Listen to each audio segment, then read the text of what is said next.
আসসালামু আলাইকুম। বরাবরের মতো আমি আব্দুস সামাদ ইসলামিক কুইজ নিয়ে হাজির হয়েছি। আমাদের এখানে অনেক লোক আছে, দেখি এক ভাইকে ডেকে কয়েকটি ইসলামিক প্রশ্ন করবো। ভাই আপনাকে ইসলামিক কয়েকটা প্রশ্ন করতে চাই। জি আলহামদুলিল্লাহ করেন।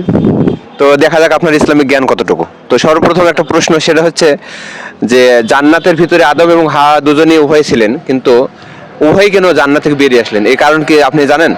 যে আদম এবং হাওয়া আলাইহিসসালাম তো আসলাম যে জান্নাত থেকে তাদেরকে বের করে দিয়েছে যে আল্লাহ মহান আল্লাহ তাআলা। হ্যাঁ। এটা কিসের জন্য এই প্রশ্নটা? যাদের বের করা হয়েছে, আপনার একটা জিনিস খাওয়া নিষেধ, এখন এক জায়গা থেকে নিষেধ করছে, সেই জায়গা থেকে আপনাকে বের পাঠিয়ে দিছে। এটা গুরুত্বপূর্ণ, কারণ আপনার মনে করেন আপনি এক জায়গায় আছেন, একটা ব্যক্তি আপনার একটা জিনিস খাইতে নিষেধ করছে, সেই জিনিসটা তো আপনি খাইতে পারবেন না। না না। তো আল্লাহ এই বিষয়টা বলছেন যে জান্নাতে একটা গাছ আছে, গন্ধম ফুল যাকে বলে, ওই ফলের গাছটা। তো ওই ফলের গাছের ফলটা আল্লাহ মহান আল্লাহ তাআলা সবাইকে জান্নাতে সবাইকে খাইতে মানা করছিল। আদম আলাইহিস সালাম এবং হাওয়া আলাইহিস সালাম খাইছিল, যার কারণে গিলে ফেলছিল। গিলে ফেলার কারণে মেয়েদের এই জায়গাটা একদম সমান, আর আদম আলাইহিস সালাম ওটা গিলতে পারে নাই, আর্ধেক এসে আটকাই গেছিল, যার কারণে ছেলেদের এই জায়গাটা একটু উঁচা।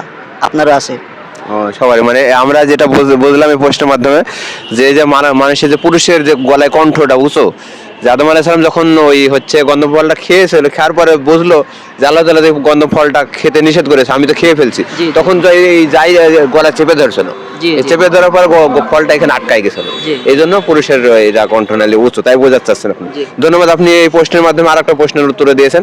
তো আমি আরেকটা প্রশ্ন করতে চাই, কোন নবী নৌকা বানিয়েছিলেন? কোন নবী নৌকা বানিয়েছিলেন, এটা যদি আপনি পারতেন। কোন নবী নৌকা বানিয়েছিলেন? নূহ নবী নৌকা বানিয়েছিলেন। হ্যাঁ, ধন্যবাদ। নূহ নবী নৌকা বানিয়েছিলেন। দর্শক, আমি দুইটা প্রশ্ন করেছি, দুইটা প্রশ্নের সঠিকভাবে উত্তর দিয়েছে। আমি আরো দুইটা প্রশ্ন করতে চাই। ভাই, হয়তো আপনি এত সুন্দর করে ইসলামিক প্রশ্নের উত্তর দিয়েছেন, কি আপনি কি মাদ্রাসায় লেখাপড়া করছেন? জি ইনশাআল্লাহ। আমার এটা বলতে লজ্জা জাতীয়, কারণ আমি মাঝে পড়াশোনা করছি দীর্ঘ 4 বছর, তারপরেও আমি এলিফ আছে, ঠিক আছে, এটা আমার একটা লজ্জা জাতীয় বিষয়, কারণ পরিবারে সমস্যা, আমি আমার বাবার ততটা কষ্ট দেখতে পারি না, যার কারণে পড়াশোনা বাদ দিয়া আমি এই লাইফ লেভা চাইছি। তা আল্লাহর রহমতে নামাজ কালাম বলেন সবকিছুতে ইনশাআল্লাহ আছে। মাশাআল্লাহ মাশাআল্লাহ। তো আরেকটা প্রশ্ন করব, যে আল্লাহ তাআলা অনেক জাতি সৃষ্টি করেছেন, তার মধ্যে উল্লেখযোগ্য একটা জাতি সৃষ্টি করেছেন যাদেরকে আল্লাহ তাআলা সর্বশ্রেষ্ঠ বলেছেন, এবং শ্রেষ্ঠ বলার কারণটা কি একটু যত জানেন? শ্রেষ্ঠ বলার কারণ হলো গাছপালা, তারা মানুষ শ্রেষ্ঠ সেরা জাতি। এটা কিসের জন্য বলা হয়েছে? নামাজ কিন্তু ফরজ, নামাজ ফরজ, নামাজ তো ফরজ। হ্যাঁ। তা নামাজ ফরজ, তা গাছপালা কি নামাজ পড়তে পারে?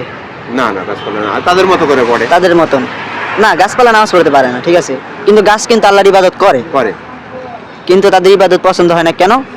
কারণ গাছপালা নামাজ পড়তে পারে না। নামাজ হলো সবার প্রতি ফরজ। ফরজ ফরজ যে কোনো কাজ করে, এই কাজটা শুধু একমাত্র ইনসানরাই করতে পারে, কারণ তারা মসজিদে এসে নামাজ পড়তে পারে, সব কিছুই করতে পারে। তার ফরজ যেই করা কাজ আছে সেইগুলো ইনসানরাই করতে পারে। এর জন্য মনে করেন আল্লাহ তাআলা মানুষকে সৃষ্টি সেরা জীব হিসেবে বলেছেন। ধন্যবাদ।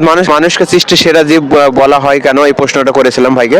তো মানুষ সৃষ্টি সেরা জীব হিসেবে তিনি প্রশ্ন উত্তর দিয়েছেন। আমি আরেকটু প্রশ্ন করবো, যে 3টি জাতি আল্লাহ তাআলা বানিয়েছেন তাদেরকে ইবাদত করার জন্য, তো এই 3টি জাতি কি, কোন কোন জাতিকে, এটা যদি আপনি জানেন অবশ্যই উত্তর দেবেন। যে 3টি জাতি হচ্ছে ওমা খলাকতুল জিন্না ওয়াল ইনসা ইল্লা লিয়াবুদুন, আমি জিন এবং ইনসান সৃষ্টি করেছি আমার ইবাদতের জন্য।